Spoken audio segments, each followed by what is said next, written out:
hosting as part on the elimination of child labour, which is taking place here in Marrakesh, Morocco. I'm Emily Potts. I'm a Modern Slavery Policy and Programme Officer at the UK Foreign Commonwealth and Development Office, and I'll be moderating today's session. We're delighted to be hosting today's session with the Centre for Child Rights and Business. And for awareness, this event will be recorded as part of the conference, and the recording will be available afterwards on the website. We'll go through some housekeeping rules in a second, but the discussion will be held under the Chatham House rule. So whilst this event is open to all today, we will be tailoring the session towards businesses and how they can adopt collaborative approaches to prevent and remediate child labour in their supply chains. The UK is committed to eliminating all forms of modern slavery, including forced labour and child labour, in line with achieving SDG Target 8.7. This forms a core part of our work on human rights and rule of law and goes hand in hand with inclusive and sustainable economic growth, employment, and decent work for all. As we know, the recent global estimates from ILO and UNICEF show a reduction of 20 million in child labour since 2020. However, 138 million children are still affected worldwide, and that start figure must drive us to address this change.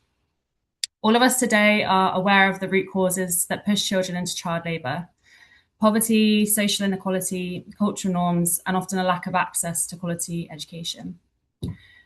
This is very much an international challenge, and building shared understanding and commitment is critical to tackling this issue. That's why in the FCDO, we work with partners, including international organisations, civil society, businesses, and investors to raise awareness of child labour risks in supply chains. For example, last year, we supported the development of an interactive tool to help stakeholders identify the risks of child labour within agricultural commodity supply chains. We've also supported the UN Global Compact to develop guidance for investors to help them provide better data on child labour risks and share what best practice looks like across supply chains.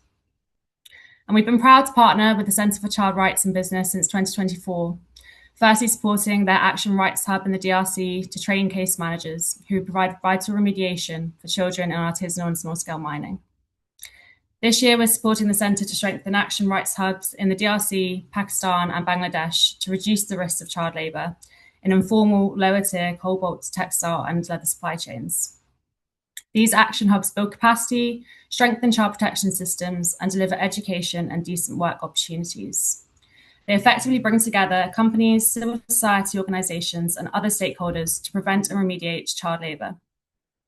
And we'll hear more from the Centre shortly on those action hubs. So today's event is an opportunity for us to collaborate and explore impactful approaches to addressing child labour.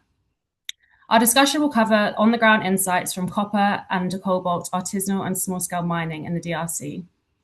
We will also explore how we can work together to prevent child labour risks and what effective remediation looks like in real-world supply chains. We will share how platforms like Child Rights Action Hubs can support businesses and stakeholders to join forces, share responsibility, and scale interventions that protect children and strengthen community resilience. We will also hear how industry-level collaboration can accelerate progress, drawing on examples from the ICT sector, where companies are working collectively to address systemic risks in supply chains and strengthen responsible resourcing practices. So thank you very much for joining us today, and we hope you find this event informative. And before I introduce our panelists, just a few housekeeping rules. So firstly, if you could please keep yourselves on mute. We will be offering opportunities for asking questions to the panelists. So if you could please put your questions in the chat, and we will then come on to a question and answer section. And I'm now actually going to hand over to Mark Robertson, who is the Senior Vice President at the Centre for Child Rights and Business, and he's going to talk us through some of the work they do. Thank you. Thanks so much, Emily, and hi everyone. Thanks very much for joining us today. So we can just go into the next slide, please. Just a few quick words about the Centre for Child Rights and Business, those of you who may not be familiar with us, if you just go into the next slide. The Centre we're a global not-for-profit organisation, and our core purpose is to work with companies across multiple sectors around the world to advance child rights in global supply chains. And our work covers a broad range of different areas that we focus on to do that, including supply chain risk and impact assessments, child labour prevention remediation programs, as well as a broad range of other work to strengthen decent work for parents, for youth, for families, strengthen worker well-being, etc. We're very much an international organisation. Our work covers most of the countries that you see on screen, as well as a few others. And we're really pleased to work with a very large community now of different businesses covering a broad range of sectors globally. So if we move on to the next slide. Thank you. And then the following one. I wanted, just as Emily mentioned, to start with a little bit of an introduction on what child rights action hubs are and why we've established them at the centre.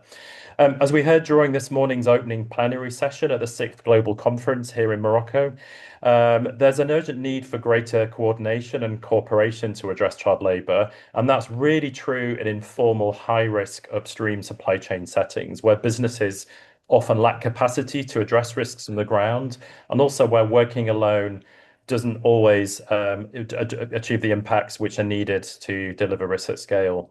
So the idea of action hubs is to really address some of those key challenges head on. But what are action hubs? Action hubs are collaborative, multi-stakeholder initiatives which focus on bringing businesses, civil society, and local actors together to prevent and remediate child labour risks in different sourcing locations. And action hubs are designed to create collective impact at scale by delivering on-the-ground activities. So that's about bringing different stakeholders, businesses, other stakeholders together to deliver collective actions which focus on activities such as training and capability building for suppliers, factories or farms, decent work programs for youth and parents, as well as child labour remediation services, which is really critical in high-risk supply chains. And that's particularly, and our focus with Action Hubs is really looking at how we can do that in complex or informal supply chain settings where children are often the most vulnerable and where child labour issues can be quite hard to address. And as I mentioned, through Action Hubs, we're really working with local actors. So that could be at the farm, factory, or even mine site to strengthen local systems for child labour prevention and remediation and really look to break cycles of child labour whilst strengthening child protection in supply chains. If we go into the next slide, and the reason really we've launched Action Hubs is to address some of the common challenges or gaps that we often see in responses to industry or business responses to child labour. And you can see those on screen. But one key challenge I really would flag is the need to extend due diligence beyond mapping alone. So we do still see that many companies are getting caught up on mapping and traceability exercises as part of your due diligence approach, without necessarily then moving on to take action on broader due diligence. For example, identifying, mitigating, or remediating child labour or other risks in your supply chains. So really, child rights action hubs are designed as a mechanism which companies are engaging with and investing in as part of a more robust response to human rights due diligence in your global supply chains. If we move on to the next slide, there's a bit of a common thread which runs through the various different action hubs we've now established in different supply chain regions.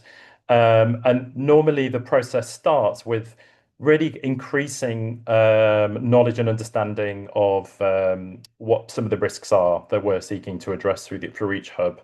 And that we very much take a regional perspective to really understand, what are the key root causes of child labour and what kind of collective action is going to be effective in addressing those.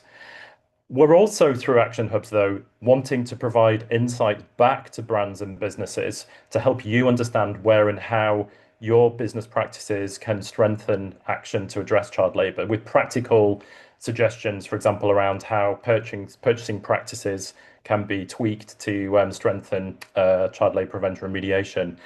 But a big part of the other work, as I mentioned, is around training and capability building at lower tiers, and looking at all the different training and capacity building needs of different actors, and delivering really scalable and very tailored training to address those. Youth development and decent work for youth is also a key component of the Child Labour Action Hub program. And this is all about enabling and supporting decent work to youth, supporting local businesses to create decent work options for youth, as well as looking at how we can create decent work to support vulnerable communities. And that often includes migrant workers and other vulnerable communities. But then a very big part of Child Rights Action Hubs is also around child labour remediation. So making sure that there's effective mechanisms to deliver child labour remediation, particularly in areas where existing systems are missing or inadequate. So that's anything from establishing networks of child labour case managers, working with local CSOs on the ground to strengthen their capacities to deliver child labour remediation, as well as building out other activities to deliver remediation, which is often a key gap, providing access to effective child rights orientated remedies, often a key gap. So remediation is a really important part. If we can just go on to the next slide, this shows you some of the key regions or areas where we've have child rights action hubs set up already. So we have an action hub in Bangladesh, which is specifically focused on addressing child labour risks in lower tier fashion textiles factories. In the DRC, which we'll be learning more about today, we have an established hub focused on child labour prevention remediation in artisanal small-scale mine sites in copper and cobalt in the DRC. Additionally, we have action hubs up and running now in India, focused on mint farming, smallholder mint farms, as well as Malaysia, focused on palm oil, and quite recently, Pakistan focused on textile and leather, again, with a focus on lower tiers. So really, action hubs particularly fit in where there's a need for collaborative action to address risks which are hard to reach or very much low down in supply chains. If we go into the next slide,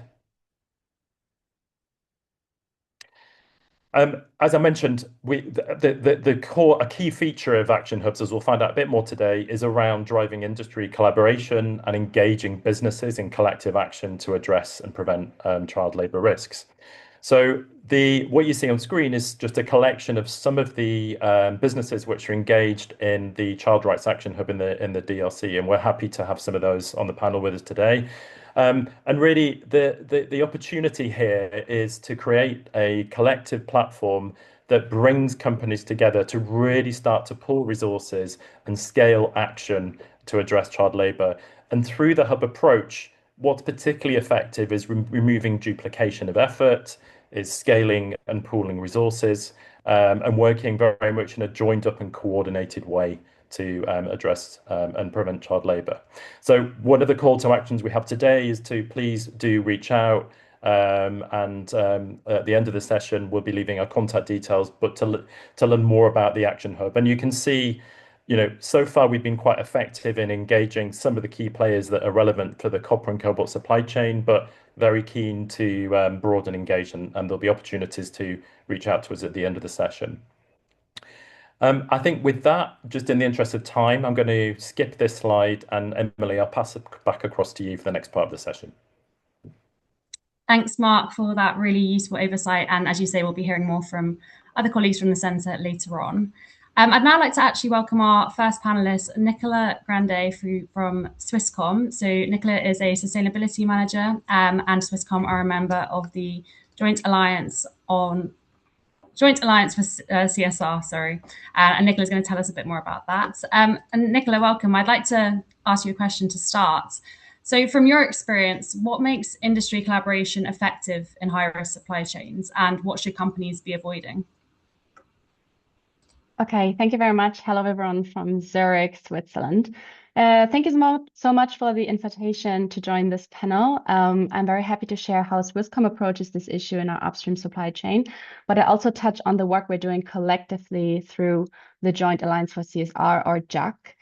For those who may not be familiar with us, JAC is an industry alliance of telecommunication operators globally, and we work together to improve the environmental as well as labor and human rights conditions in joint ICT supply chains.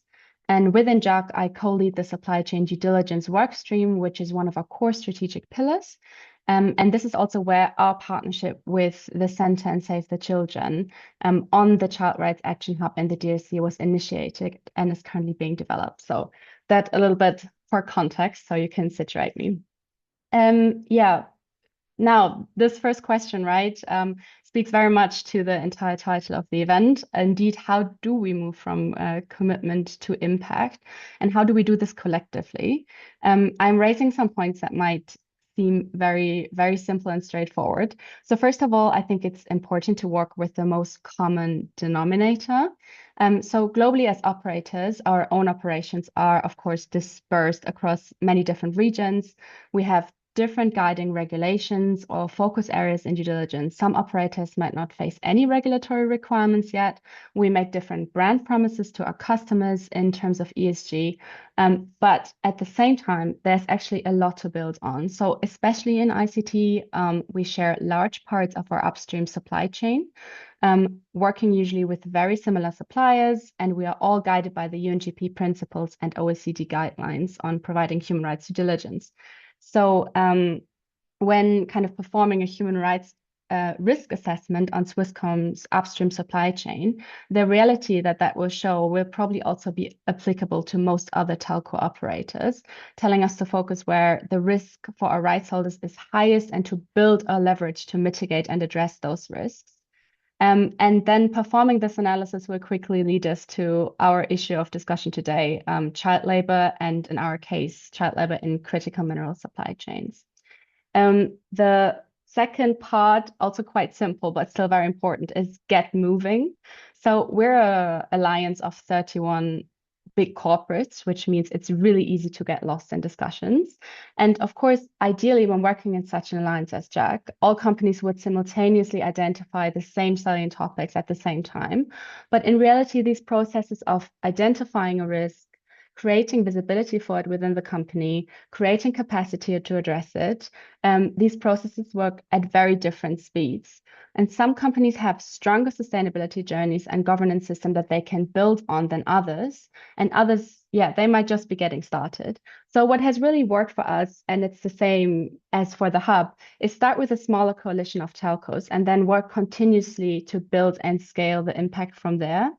And this also means that we prioritize achieving a positive impact for people in the supply chain. Mark has talked before a lot about, okay, investing a lot of effort and time into traceability, but that doesn't actually achieve a positive impact for anyone in the supply chain yet. This is just the analysis part. So prioritizing actually bringing some impact on the ground and supporting these organizations that actually have boots on the ground and that can, even if this might be a smaller impact at the beginning, was a priority for us. And now we're trying to kind of like scale this to include multiple operators. So these are the, I think, 2 points. It's like build on common denominator and then get moving and get started. Thank you. That's really interesting. And you mentioned about identifying risks. What has engagement in the Child Rights Action Hubs revealed about child labour risks that perhaps traditional due diligence approaches often miss? Yeah, I think this has been a real learning journey. Yeah, for me personally, but I think for all Jack operators that have been involved in this project. So I think traditional due diligence, especially in ICT, it tends to focus a lot on mapping suppliers, then checking their compliance, addressing a non-compliance or risk in isolation from like the economic or societal context. Usually this is like in a one-time corrective action or one-time measure with supporting evidence. And it's a lot about fixing concrete weaknesses or cases that are like fully visible to your company and clearly linked to your value chain activity. But if we look at risks that are highly salient and hidden in the deeper supply chain, such as child labor, and in contexts such as the DRC, this approach has like real limitation and it's simply not a good match for the issues that we face there. So one of the biggest learning is that child labor is not just one of the supply chain issues, it's really systemic in nature. And acting on it as well, a telco operator in Switzerland means acting without the clear traceability or without being able to establish the clear linkage, as it's called in the UNGPs. So the like supply chain traceability, as in many other sectors, is just extremely difficult. And you can spend years tracing, for example, cobalt supply chain and still never reach the mine. And even if you did supply chains shift so fast that probably by the point that you would have the full supply chain traced, your entire data is probably outdated by that point. However, if you know that between, I think, 70 and 80% of cobalt comes from the DRC, and you depend on this material for your products and technologies, then you are inevitably a part of that story, and you carry a shared responsibility to act. So yeah, I think what the hub has really shown us is that we kind of need to take a wider lens than we're used to as private companies. It's not about identifying a specific mine, but it's really about understanding the reality of the community. So why do children end up working in a specific region? What alternatives exist for them and their families? And how stable are those alternatives over time? So it's really more about, yeah, trying to address the root causes than treating the symptoms of a specific risk. Yeah, I think these would be my couple points to this question. Brilliant, thank you. And if it's okay, I'll ask you one last question. I guess, what is your key message to companies on the benefits of collective action? I know you mentioned some just now, but any others? I think I think just not to repeat myself, I think, yeah, for me, the message is quite simple, right? We said child labor is a systemic issue. The responsibility, I think, for us lies at industry level. But perhaps most importantly, our slogan actually, collaboration beyond competition. So companies in the industry need to learn that they can also work together despite maintaining a healthy level of competition. So just making sure to also be part of an industry that leads in environmental and human rights due diligence is, I think, something like a vision that we pursue collectively. And I think this is kind of a paradigm shift as well in thinking about human rights due diligence. Thank you, Nicola. That's great. I'd now like to turn to our next panelist, Eduardo Swana, who is ESG manager at Tenkefungurame Mining. Eduardo, do you want to introduce yourself? Okay, thank you very much to all organizers. I'm Edward Son. I'm based in Congo, in DRC, Central Africa, and I'm working for Tenkefungurame Mining. This is an affiliate of CMOC, China Molybdenum Company. So I'm in the mining sector for more than a decade. And thank you for joining you for this conference. And on behalf of both Tenkefungurame Mining and the CMOC group, I say thank you. Thank you. Thank you for joining us. So my first question was, why did Tenkefungurame Mining choose to invest in the Child Rights Action Hubs in the DRC? Okay, thank you very much. First of all, our commitment to invest in child labor prevention and remediation, I would like to say that is totally independent from our supply chain. And by supply chain, I want just to emphasize mineral sourcing. And this has been also double-checked and approved by third-party assurance like Coppermark and RMI. So our commitment is mainly aiming at improving the well-being of children and mitigate the risks of children at large in the DRC. This is why we decided to do a pilot, and we are really proud to with this work that we are doing with the Center of Child Rights. As you probably know, the CMOC group at globally has a vision to become a highly respected and modern world-class resources company. And TFM as an affiliate wants to stay and being seen in the DRC as the model. This is why we decided to invest in child labor prevention and remediation. And as far as I know, TFM was the first mining company in the DRC that made the decision to invest in child labor and prevention. We are also convinced that working alone is not easy. We can't achieve the target. So we are convinced that we have big advantages of collective approaches compared to individual approaches. This is why we support the hub in Kolwezi. Thank you. That's really interesting. And you talk about the focus on preventing child labour and obviously remediation. I guess from an industry perspective and in the DRC context, what to you does effective child labour remediation need to deliver for children and families? Okay, different argument. Number one, an effective fight against child labor must be seen as a multi-sectoral approach, not an individual approach. So different sectors. What does it mean in the DRC context? The government first, because the government, this is its primary responsibility. Number two, the private sector, the civil society, financial institutions, with all actors in the supply chain. And this involvement should take place at different decision-making levels. Number two, a multi-sectoral approach is not sufficient itself. We should also focus on a comprehensive package. That comprehensive package should target the well-being of children. And that comprehensive package should be designed based on the baseline that should be conducted on the ground to identify the root causes and also develop a tailored action plan. This is very, very important, rather than to apply what succeed in a certain part of the world that may not have the same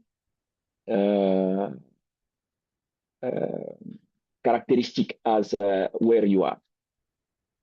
Now, let me tell you about the DRC context. All mining companies, based on the new mining codes, they pay 44% to the central government as royalties, 23% at the provincial level, 14% decentralized territorial entity where the mining operates, 11% National Fund for Reparation of Victims of Conflict-Related Sexual Violence and Victims of Crime Against Peace and Security and of Humanity, 8% for the Mining Fund for the Future Generation.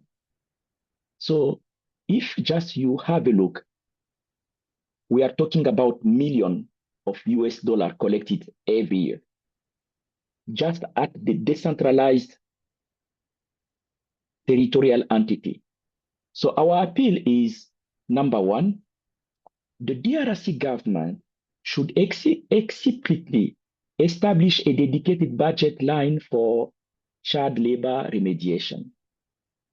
Number two, the central government should also, through a formal decree, require all decentralized territorial entities that receiving mining royalties to allocate a corresponding budget line at the operational level and work closely with the mining company.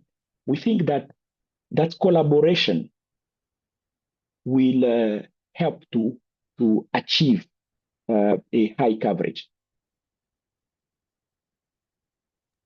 Thank you. That's really interesting insights from your perspective. Thank you. In the interest of time, I'm actually going to now introduce our third panelist, which is Inez Kamfer, who is the CEO of the Centre for Child Rights and Business. Welcome. Do you want to introduce yourself? Hi, everyone. So I'm Inez. Mark already introduced the center. I'm very happy to join you all here. I'm actually joining from the OECD conference in Paris. So it's great to be in two places at the same time. Thanks. And so from the centre's perspective, it'd be interesting to hear about what usual due diligence and audit practices often miss when it comes to child labour cases, and how can collective action strengthen these processes? Thanks so much. and really thanks a lot also to my fellow panelists. And I think quite a few things have already been mentioned as well. What we see with more traditional approaches is not necessarily that they're wrong or entirely misplaced, but a lot of times I think one big challenge is that they're not sufficiently risk focused. So when we're looking at the audit industry, for example, where we're auditing often up to 100% or at least 100% of key suppliers. So incredible amounts of money is going into auditing as such. And the problem with that is often that it's just focusing on the closest business partners. It's focusing on the first, second tiers, if at all. And that's where we have the lowest risk. So we are investing most where we have the least of risks. And so obviously there's a misalignment there. I've also was just listening this morning to some companies describing some of their programs, and obviously what they're describing is not wrong. They're doing that, but they're doing that for a set of key suppliers. And then they're often that makes like 60, 70% of maybe a sourcing volume is coming from some key suppliers. But then there are the other 30, 40%, which often are hundreds or so of suppliers. And because they're not getting into that group of key suppliers, they're not really looked at. And together we know that often there is really insufficient progress. And I'm talking across industries, right? From whether that's manufacturing or agriculture or mining, we often see that those kind of side suppliers don't get the attention needed. And that's where problems such as child labor then persist because they're not clearly looked at. And then generally a lot of those approaches do not go deep enough. So they don't go to the lower tiers. They definitely don't go to informal sector. I mean, it's what Nicola also has described. That informal sector is just often really, really far away and very difficult to reach with these more traditional due diligence approaches or auditing approaches. And then I think one of the probably often slightly overseen challenges with that is that just simply not enough resources are being allocated to solving the problems that we find. On top of the Child Rights Action Hub, the center, it has a global child labor mediation service. Over the last couple of years, we've received I think it's close to 1,500 cases of child labor notifications. The majority of those notifications did come from traditional due diligence or audit tools. But we've seen that a lot of times brands were not prepared on what to do when the findings come. So we do the assessments, we do an audit, but we don't have resources, we don't have processes, we don't have people in place to then actually act upon those findings in a really efficient way. So I think that's probably those three things that I think the more traditional systems struggle a lot to become really effective tools for child labor prevention and remediation. Thank you. And you mentioned how companies often struggle to deal with those approaches on their own. So I guess my next question is, how can a collaborative approach such as the hub model help those businesses to affect actual change on the ground and actually provide solutions that are scalable and can kind of be replicated? Yeah, so I was reading that question in preparation of this, and then I was thinking, well, I probably have to put a disclaimer on scalable. And the Child Rights Action Hub, we aim to have scalable solutions, but I wanted to put a disclaimer on it because what we don't mean with scalable is that we very quickly find a one-fits-all quick solution, right? They're scalable might be a bit misleading sometimes when people think, oh, you found something scalable that we can easily apply everywhere. The fact is, and I think the longer we work, and I myself work on these issues around child labor, there is, and I'm sorry if I repeat myself to those who've heard me before, but there is just no shortcut on child labor prevention and remediation. Because the changes that we need to create need to happen on the ground very practically for children. Children need to have more access to resources. Children need to have access to education. Businesses need to be in situations where they can run their business without being dependent on cheap labor such as child labor. So there's parents of children need to be in positions that they can look after their children and are not forced to send them off to work at an early age. These are very practical, real life things, and we cannot change them somewhere in a high level platform at a conference with an app or any other tools. We need to do it on the ground. And to that, I think, unfortunately, there is just no there's no workaround. There's no scalability as such. It's for every child in every place, every time. But this said, when we do, if we do that one by one, then obviously every time will only be very small because one company could do so much on the ground.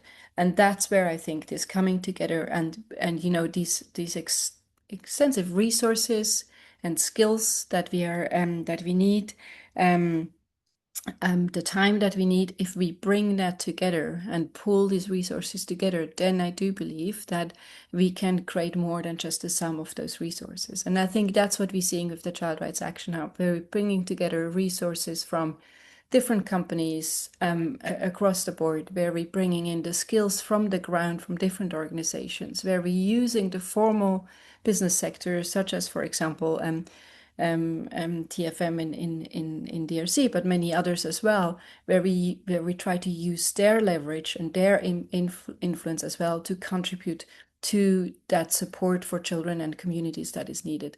So I think that's when these multi-stakeholder initiatives can become really, really impactful and over time create scale. It's just not a quick fix, but we definitely through that can over time create a scalability that can then reach large numbers of children and communities.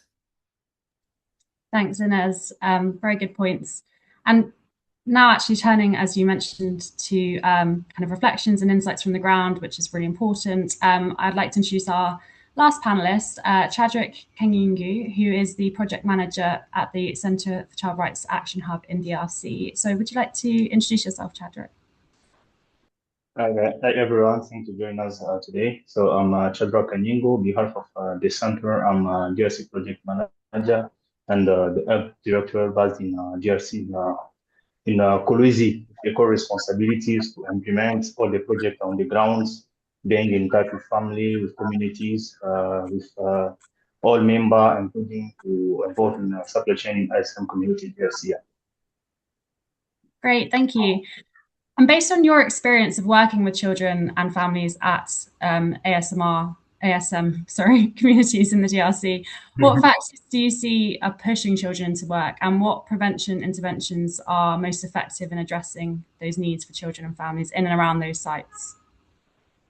Okay, thank you very much. So based on my field experience in child labor around the ISM sites, is primarily driven by a combination of structural and household level vulnerabilities. That the big issues and the big challenges that pushing and moving children by getting in the mine sites. What I'm thinking about is household level vulnerabilities or infrastructural vulnerabilities. So we can highlight that kind of extreme households, poverty, and income instabilities of parents and family.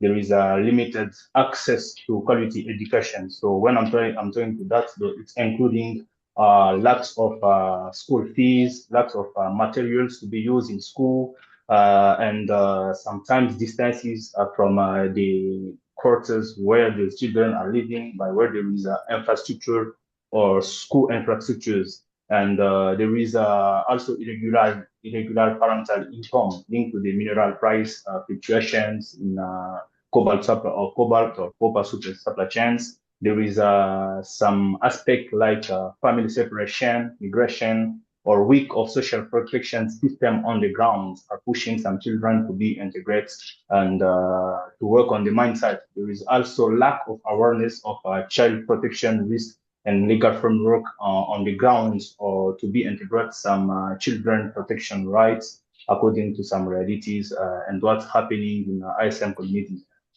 on the ground. So what it comes about prevention. So the prevention are most effective in addressing the needs of children and family around the ISMC. So according to our experience and the project that we are delivering on the ground, our prevention efforts are most effective when they are adopting a multi-layered community-based approach that includes there is that aspect according to the house economics of the family. education aspects, and community engagement, according to what we are setting in place to make it effective. Our effort of remediation of prevention, we are trying to include the family, we are trying to include the communities, we are trying to include service statistic to be involved in our projects, and to be able to have such kind of sustainable efforts making by doing the prevention of child labor around SM communities. Yeah. Thank you. I know that FCDO supported work in the DRC through the Action Hub to help train case managers to work on remediation cases. So I wanted to ask a bit about what you think effective child-centered remediation looks like in practice in these communities where the DRC Hub is operating, and which remediation activities do you think are most needed and why?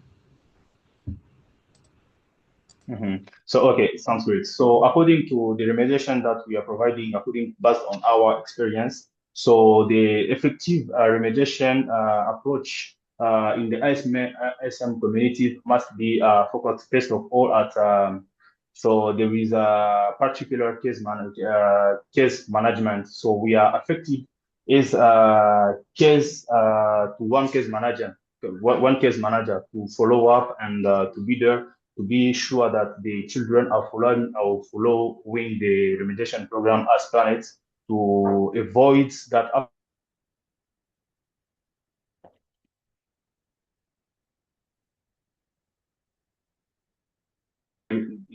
individualized. So each children that we identify and we involve in our remediation program is his own remediation program adapted to his life realities and life situation. Why we are doing this one, but there is a lot of children with different reasons are pushing them to get on the mine sites with different dreams according to their expectation in educational level, something like that. And when we are doing the remediation program individualized, we are trying to adapt the remediation program according to the life situation of that children. And we are involving his parent as well as the school to support these children when till the end of the end of the remediation program. So there is a community engagement as well. When we are working with some CSOs are working with the communities, with the family, with the parents, with their key responsibilities of addressing human rights situation in these communities. And when we are working with them, we are strengthening that collaboration with the family, and they are providing us with support according to the case management. But they are there to follow up how children are progressing within their remediation program. They are getting in touch with the family, with the school, to be sure that children no longer get back to work on the mine site. So after all, we are trying to supporting education access during our remediation program. As we know, we are different kind of education. There is no formal education and informal education. When it comes to vocational training, we are trying to support the children according to their dreams or expectation in the future. As you know, there is someone they will need to be trained as a driver, as a motorbike mechanic, something like that. And we are trying to conduct and to orientate them according to that, and to make it very simple for them, and to make that remediation being effective. After all, as we mentioned, some kind of big challenges are pushing some children to get is a vulnerability and the poverty of the family. The things that are making our remediation effective in ISM communities, we are providing the living stipend, financial support to the family. And after that, we are providing capacity building, how to manage their financial family situation, to be able to support all children that they have in the house. After that, we are providing support as well of siblings as depending on the situation of each families. And if I can summarize what I need, so the things that are making our remediation program effective is we are addressing the remediation program of we are individualized the remediation program according to each children.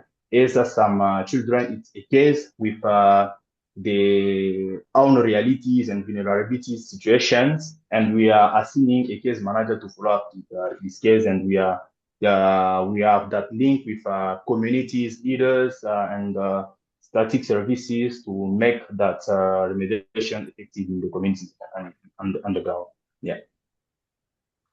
Thank you very much, Shadrach. And I think you've really highlighted the importance of making sure that remediation is context specific and child-centered. So thank you. And thank you to all of our panelists for your really interesting insights. We now have about 15, 20 minutes for questions for our panelists. So please do pop any questions into the chat. I see we've got a few already.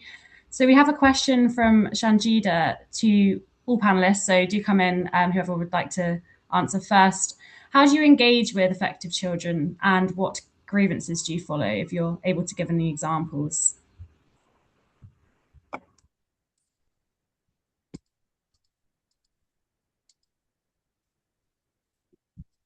Should I jump in? But I actually think also Shadrach can jump in, obviously from DRC, and but beyond the DRC, so the Center for Child Rights, we often get notifications from companies. A lot of times those are coming through audits or other sort of factory visits, or other, as well as whistleblower grievance procedures where there is a notification that children, that there is child labor, whether that's in a factory, on a plantation, in smallholder farms linked to international businesses. And we practically engage by assessing the situation. Normally we have a global program. The same thing if that's happening under one of the Child Rights Action Hub. We try to understand what are we dealing with, how old are or the children, or is the child that is involved? Are we talking about several children, 50 children, or is it one case? And then we put together a remediation plan that is very pragmatic, which tries to understand what are the needs of the child, what does need to happen for this child to get their rights reinstated. And I just maybe a side note on this, and as this is a child labor conference, I'm sure that's being discussed, but really just remembering that child labor is problematic when it's a infringement on the children's basic rights. And so we always try to understand what rights were infringed, what rights were violated in these cases of child labor. Is it the right to education, to protection, etc., so that we can reinstate those rights as well as possible, which sometimes is really difficult. For example, if the child is 14 years old and has never gone to school, it's a big challenge to reinstate that right to education, and it takes a lot of action. So it's very pragmatic, and that's why also those case managers are so important no matter where we work, and having a network of case managers, because it needs social work and it needs this one-on-one support. In ideal cases, there is government institutions who can take this on, but we know that unfortunately in many places that's not the case, and that's where we're trying to substitute with those case manager systems. I hope I answered the questions now. Thank you, that's really helpful. Do any of our other panelists want to come in and answer?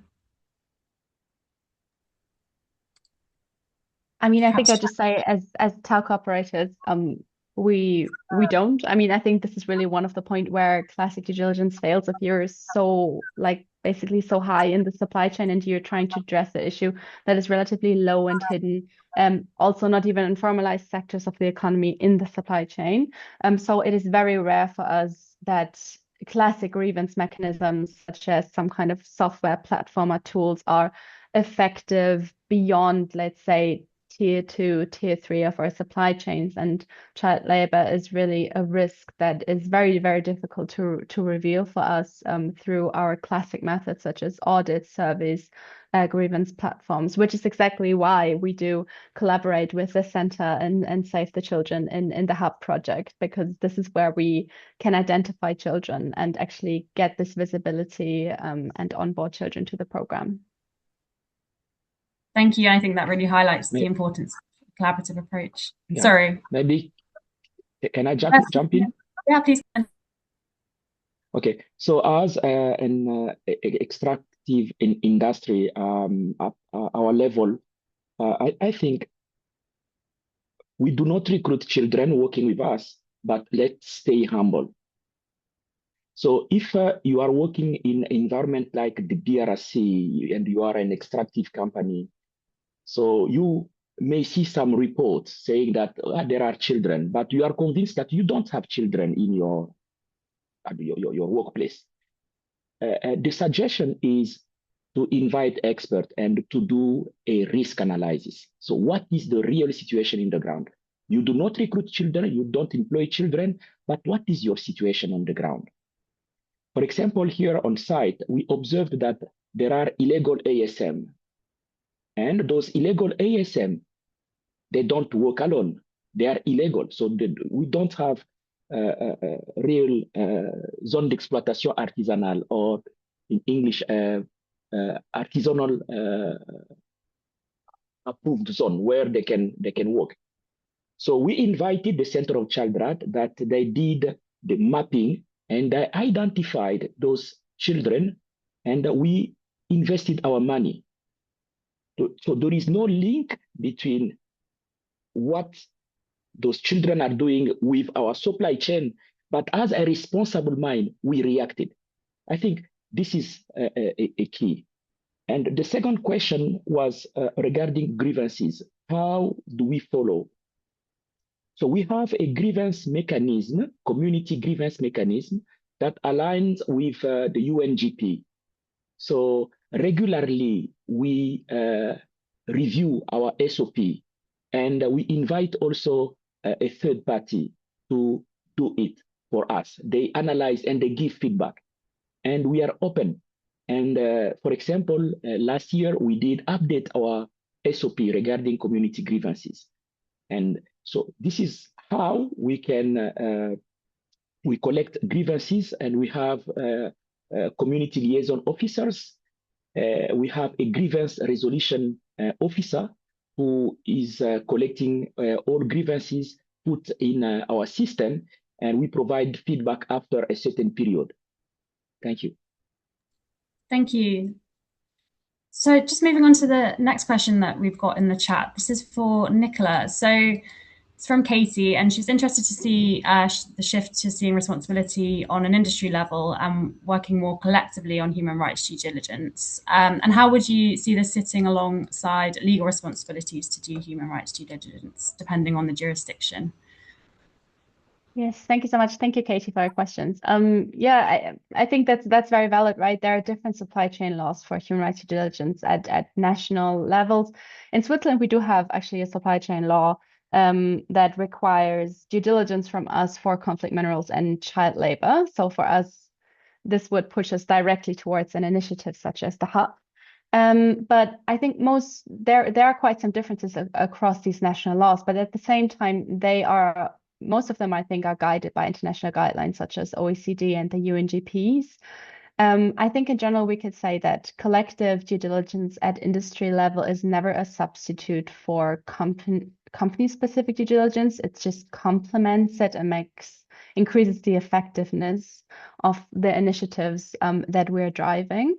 But I don't think industry level activities usually cover the entire scope of your responsibility. I think usually it would cover specific initiatives. So for example, your upstream supply chain, but never your own operation in our case, or your downstream supply chain. So these regulations usually guide companies to kind of like build our leverage where our leverage is too small to actually have an impact on identified risks. This is what we're doing. And we're also reporting all of the initiatives that we're doing on industry level in our individual reports. We just complement these measures by our own company-driven initiatives as well in order to cover the whole responsibility that we have. I think this is the kind of answer. Thank you. Great answer. So the next question we've got, and I actually might direct this to Mark and Inez. So it's from Elaine, and the question's around the construction sector. So she asked, what do you see as the main barriers to the construction sector engagement, and what would it take to bring them into the centre of collaborative action? Mark, do you want me to start? I see you're still muted, so I guess you want me to start. Okay, and please jump in. So that's a really good question, and actually, I just wrote about this on something yesterday because I absolutely agree. The construction sector is very often overseen, and that's quite problematic given also the size of many projects that are happening in that sector. I think one issue clearly is that certain elements of the construction sector lack that linkage to international supply chain. For example, brick building and brick making is really one of the areas where we do see an enormous number of children being involved, but a lot of times it's very difficult to somehow link that because it's locally produced bricks being built, used for housing in villages, etc. That is very informal, and so it's often very difficult through the channel of kind of like a child rights and business or human rights due diligence approach to tackle those sectors. This said, we do obviously have situations where, international companies are engaging in construction projects. What we've seen in the last couple of years, and Mark, maybe you can say something about that as well, is that that some companies definitely have started seeing those risks. So we've just recently been working on two construction projects where international companies were building their own manufacturing plants in Vietnam in this particular case. And we got the chance to really work together with those companies to assess the risks, not just when the plants are done and when workers are getting into the factories, etc., but already during the construction process. And we did indeed see a lot of risks, not just on child labor, but also on young workers. Well, obviously, young workers in hazardous work, which also qualifies as child labor. And we did observe these risks because very quickly that sector, despite the maybe formality of the project, becomes very informal. There's a lot of subcontractor. It's moving very fast. People come in and out of the construction site depending on the tasks. So just can agree that there should be more attention to this sector, that risks are quite significant. I think particularly for young workers, so what we mean with that is children in working age, so normally 15, 16, 17, that are attracted by the sector, but often not receiving the necessary protection to work there and not actually having access to decent work. Mark, I don't know if you can add anything to that. I mean, not a great deal because I think you covered all of it, but I think the answer is, well, they should be more engaged. And actually, one of the effective ways to do that is through industry associations. And we're talking a lot about collaboration today, and industry associations, industry programs are a really good resource, I think, to engage in and in work to address child labour.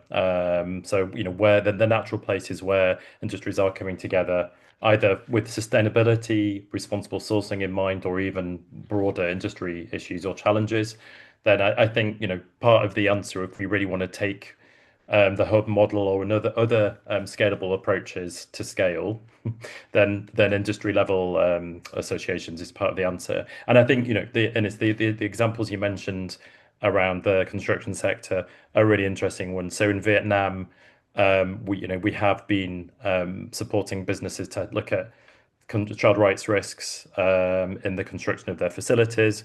And what was interesting there was that having worked on one or two construction sites, we were then able to scale that to other facilities that were being built nearby. So there's often opportunities to take quite a regional approach when thinking about construction as well. Thank you both, really great answers.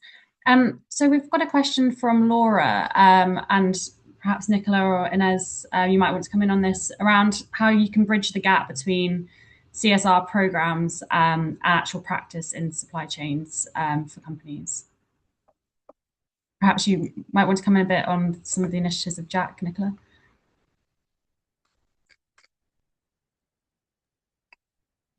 Yeah, sure. I'm not really sure if I correctly understand the question on. So the question is basically how to get from company level CSR programs to kind of like supply chain impact. Yeah, I think that's the question. Well, I think that touches a little bit on kind of some of the issues that I highlighted before, probably on I think where each company starts is the human rights risk assessment according to the UNGP, from which I started. I think if you arrive at the result that, let's say, for example, child labor in critical mineral supply chain is one of your selling human rights risks, I think then there's many buts. But only a very small amount there's only a tiny amount of cobalt in our products, but we don't have the visibility in our supply chain to actually really understand where that risk lies, where these stakeholders are, but we don't have sufficient resources to actually address this program. So I think there's like lots of like questions and challenges that also come with this assessment are revealed by this assessment. And I think this is then where basically we start talking about these things on industry level, on JAC level, and see, okay, what are the common denominators that we share? How many of us do have this joint risk that we're looking at? Who wants to act on this risk? Who has maybe regulation that requires such an action on these risks? And then basically devise just a plan and select a partner to move forward together. I think for us, this was also just an analysis of what are the capacities that we as JAC bring, what is our role in our value chain, and what is the capacities that we lack. And then really think of it from like a multi-stakeholder perspective in terms of what kind of like partnerships do we need to build with NGOs and local partners in order to really better understand and also act on this issue? And then basically we were just reaching out to Save the Children because I had a conversation with Dorma Kaba in one of our industry fora here in Switzerland and learned about the project. And then I just thought, I think this would be a great initiative to bring up at JAC. And then basically we were spending, I think, 1.5 years to sensitize operators at JAC internally on the issue and basically what it would bring for JAC and what the impact would be on the ground, and building this partnership with Save the Children. And now since the beginning of 2025, we're actually an official partner of the project. So I think it takes quite a while to kind of like get there, but now actually scaling the project across JAC and onboarding more operators to support this project, this is going rather swiftly. So I think there is a big kind of like effort and cost at the beginning to build the initiative, but then from there, I think it's going rather quickly. So I think this is more or less our experience in the industry. Thank you. And now I have a question that I'd like to ask Chadrak from Julian. So in the context of DRC, Julian's asked, how do you manage to convince parents to cooperate in removing their children from the mines, and what guarantees are provided to families who financially depend on these children? I don't know if you could talk a bit about. Thank you very much for your question. Communities. Yeah, good. Thank you very much for your question, Julian. So I will take it directly. So as I mentioned that we know that some reason are pushing the children to get on the mine site. There is lacks of incomes, and someone they are working to provide foods, home, and paying their school fee themselves. So when we select children to involve them in our program, we are providing the living stipend to the family to cover that income. That the living stipend that we are providing will help the family to take care of the children and to support the family in terms of income according to the basic need of the children and of the family. That's the reason of giving the stipend and financial support that we are providing to the family when we are selecting children to involve them in our program. So we are trying to be sure that if we select children and we involve them in our program, even if there are reasons that push them to work on the mine site, that children could no longer get back to work on the mine site. So we are providing the living stipends as financial support to the family to take care of the children, and yeah. Thank you. That's really interesting to hear. And we've got a question from Estelle to panelists asking if they have any examples of prevention programs of action and some of their impacts. So I don't know if colleagues from the centre want to kind of give more examples.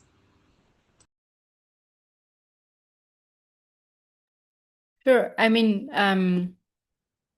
I can maybe quickly say a little bit on generally how we, and also I think that's reflected in the hub, that we really try to understand what is the role of companies in the prevention of child labor, as we've talked about. And also Edouard has stressed this point. There's a lot of root causes to child labor, and some of those root causes, just general poverty, access to education, etc., are often far beyond what companies can do.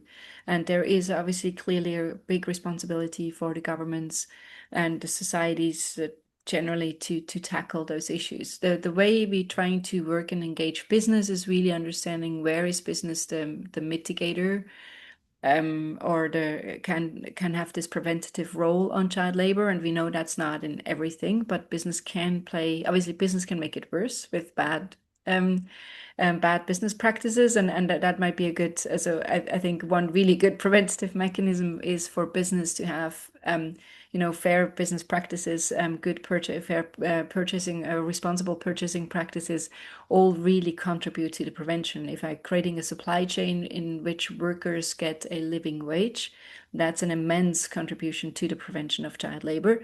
If, on the other hand, I'm creating a supply chain where it's always a race to the bottom and lowest price, that then has this effect on the workers or the farmers and just the people in the supply chains, then obviously I'm increasing the risk of child labor significantly. And one of the areas that I maybe quickly can mention that we haven't talked about yet, is that we have seen that one challenge for older children who are in child labor situation, who are actually legally allowed to work, but they're working in the worst forms of child labor because their jobs are hazardous and dangerous, is really that a lot of times businesses do not offer decent work opportunities for children in working age. Yeah, just to be clear. So not child labor, but children working age. In most countries, the minimum working age is around 15. Some countries it's 16. These children at that age are legally allowed to work. They have basically a right to work. But a lot of times, particularly if that's children that come from lower income backgrounds, with limited education backgrounds, the only opportunities they found is in informal sectors. I think in the DRC, it's very clear if you're a child, you're 16 years old, you don't have a special education, mining illegally in some of the artisanal mines might be your only option to make a living.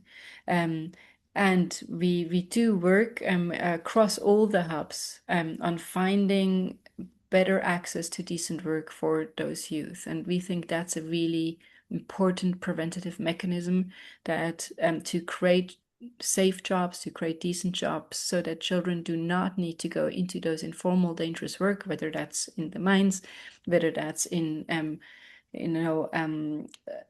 workshops, like small workshops where they have no contracts, no PPE, are not protected. So we see that issue across the globe, and therefore also a really important role of business to play, to create those decent work opportunities. We've seen with companies that we worked with, that they really can make a change if, for example, their best first-tier suppliers are starting to very targeted, carefully hiring young workers to give them more opportunities, to allow them for their skill development, etc.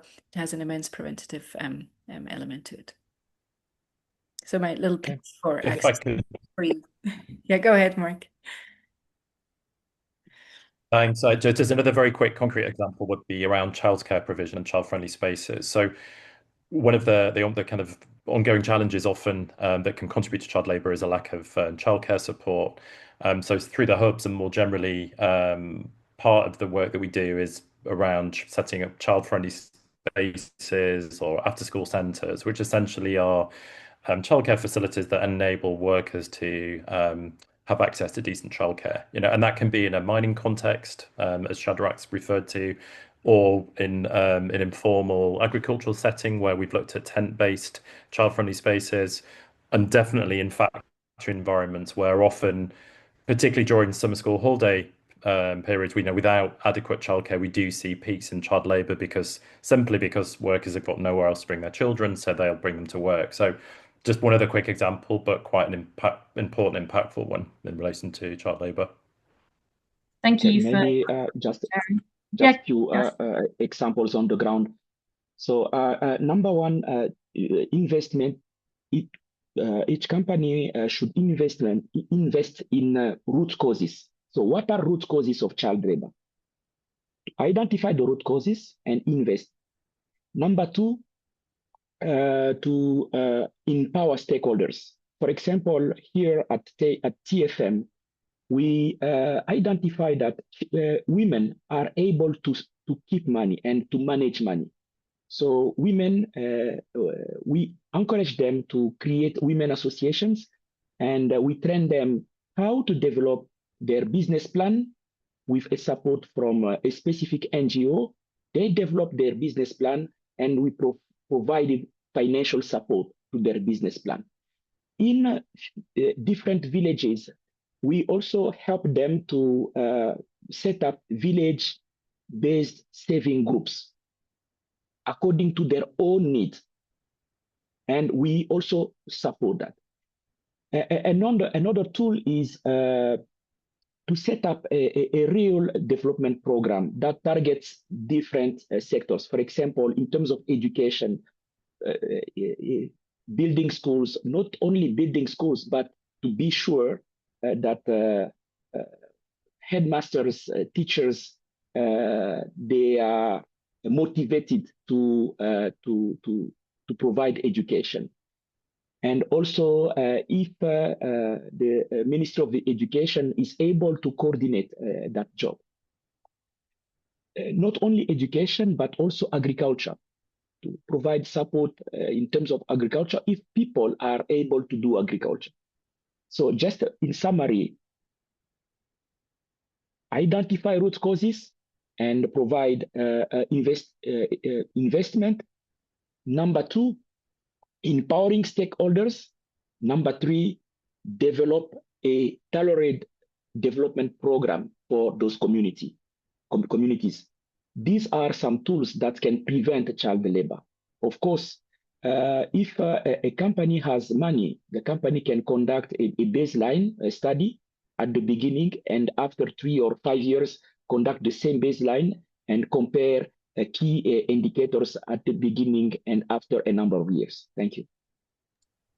Thank you for sharing those. And I think in the interest of time, we'll ask one more question. So this is from Segan, who asks, how do you track and monitor child labour in third-party contractors? So how does the Centre for Child Rights in Business handle the discrepancies that come with third-party contractors? So I'll open it to all panelists, whoever would like to kind of come in and answer that one.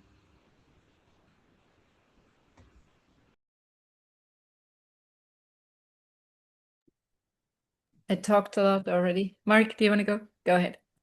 Yeah, well, I definitely want to hear from other panelists too. But yeah, so firstly, partly through helping the brands that we're working with and their suppliers to monitor subcontractors. So particularly at the beginning of hubs, or when brands first start engaging with the hubs, part of the work is to help businesses understand more about their supply chain and to work with suppliers to kind of map and include their subcontractors in the work that the hub does. So it is a little bit back to transparency and encouraging suppliers and working with them to disclose and monitor their subcontractors. Part of the work of the hub through the capacity building and training that we do with suppliers is also around how they, what requirements they should have in place around managing subcontractors responsibly, what their expectations are in terms of child labour prevention, in terms of management systems, etc. But also, what procedures should be followed in case child labour cases are identified, and what the referral remediation expectations are. So it's in part about kind of transparency and having cascading the right policies and management systems in place, and then also bringing those contractors, third-party contractors, into the work of the hub as well. So in some areas the way the hub works is we'll start at the lowest point of supply chain visibility and work from there. So for some brands we work with that might be quite far down the supply chain, or it might be slightly further up, and then it's about understanding more about those lower tiers as well as subcontractors as well. I don't know if there's anything else to add on that. Actually, you just made me remind me of something which I think is very interesting to share, because one of the things that might be a bit of a shift in thinking, but that we've been triggering with the hubs, is really understanding child labor is a contextual issue. If you are a small printing shop somewhere in Bangladesh where child labor or there's a lot of demand for work, there's a lot of children who will want to work, your risk of child labor will be automatically high, no matter what you do. Same thing as Edward explained, right? It's not that TFM hires children, but they're in a context where child labor is a real reality, and therefore they do see in the child labor happening around in the artisanal mines and in the illegal mines. So a lot of times child labor is a contextual issue, has sometimes not that much to do with just the action of this, like, let's say, third-party contractor. And I think it's important to see it as such so that we can have very honest discussions, because if we just top-down monitor and top-down say you're not allowed to use child labor, etc., what we trigger is that lower tiers will do everything they can to hide child labor. They will put a lot of efforts, like even if they get aware of it, they will put a lot of effort in ensuring that to hide that. And it's only if they start to feel that they're in a context of trust, of understanding, of a mutual awareness, that lower tier suppliers will start to talk about challenges. And only then we can really get to the solutions of it. And I know that's a big shift from just auditing and zero tolerance approaches, etc. But we definitely feel it's necessary to have that shift so that we can have open and honest discussion and then can tackle the issue and address it, and not just all pretend like it doesn't occur in our supply chain. It just occurs in the workshop next door. And so I think that is really important. And that's what I think Mark also hinted to when we said bringing them into the hub's work, is really having those discussions, creating a context where a subcontractor, third party can come and say, I just realized that, the two young kids that I'm hiring actually didn't do age verification. They're only 15. What should I do now?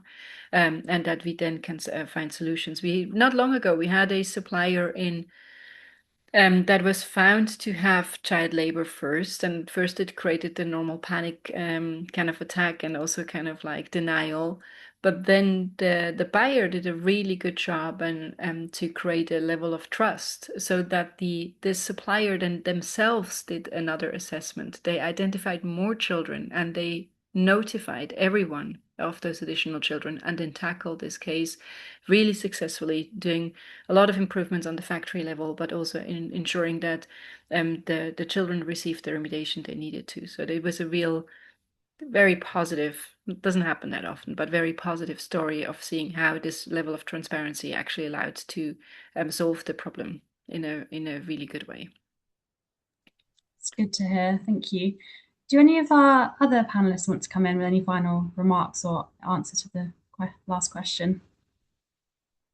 Yeah, maybe I can just highlight that I think everything that Ines just mentioned, and in terms of building trust relationship with his suppliers instead of just setting standards and pushing them without considering kind of like the socioeconomic environments that suppliers are operating in. It's something that, really resonates with us. And I think this is something that we discuss a lot also at industry level. And I think it's not talked about enough in the area of human rights due diligence, because a lot about due diligence is about action. It's about identifying a risk and intervening, right? It's about going in there, requiring certain measures from supplier without really knowing their kind of context that they operate in. And it's not really, there's not a lot of guidance on maybe what things not to do, or maybe where it's better to not immediately intervene, depending on the risks. And I think this is really something that not only applies to child labor, but any other human rights risk in the supply chain as well. Thinking also about kind of like human rights risks in manufacturing that we're usually looking at, which is really like an area where we audit also a lot, is the risk of unintended consequences of intervention that are kind of like pushed by brands. And I think this kind of starts already like at tier 1 and the buyer or the brand level. Recently, we had a discussion on human rights policies and whether we will implement a non-tolerance stance towards child labor. And we had this discussion on, okay, of course, we have no tolerance towards child labor, but at the same time, we have facts and figures and studies that show us that child labor is a socioeconomic reality from the areas that we do source from. So isn't this kind of also like a little bit of a sign of ignorance to then just say, okay, we just simply forbid it? I mean, that's also not offering any form of capacity building or solutions to those suppliers, but simply saying, okay, we have forbade it to our suppliers. They did not comply with our standards, and but we as a brand kind of like did our duty. But I think this is really where again we have to think like above and beyond the kind of like traditional approach to due diligence and really try to create these kind of like trust environments where suppliers also have or get in the situation where they know that they can share data and insights on certain issues without us immediately suspending the business relationship if they like are willing to collaborate and are open a discussion. I think this is, much more valuable, a much more valuable approach also as like a buyer. Thank you. Thank you very much. Shadrach, Edouard, have any last comments?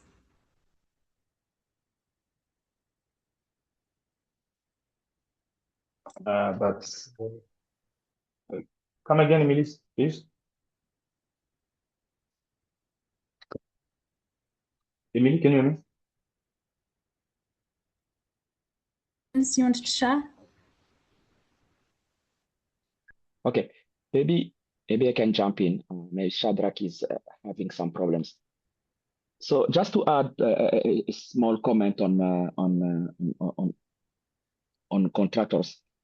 Our experiences since last year, we have included an addendum in every contract of contractors, and we established and publicly we communicated a clear zero tolerance policy for child labor, and that is included in the contract. Besides that, we also do a regularly an inspection. For example, since yesterday, the ESG team is conducting an inspection to specific contractors to ensure that they observe ESG criteria and ESG policy, including zero tolerance for child labor. This is what we are doing on the ground. Thank you for sharing. I think you of the session today, and thank you all very much for joining. I think we've learnt some really interesting perspectives and insights. I think largely looking at some of the drivers of child labour, in particularly complex and high-risk supply chains. We've kind of discussed and focused on how important it is to centre children and their families within our prevention and response, but also highlighting particularly the importance of collaboration across industry and with multi-stakeholder approaches. So I think that will kind of bring us to an end here, and hopefully we can continue to engage and have meaningful discussions going forward. So please do reach out or contact any of us if you'd like to carry on the conversation. Thank you.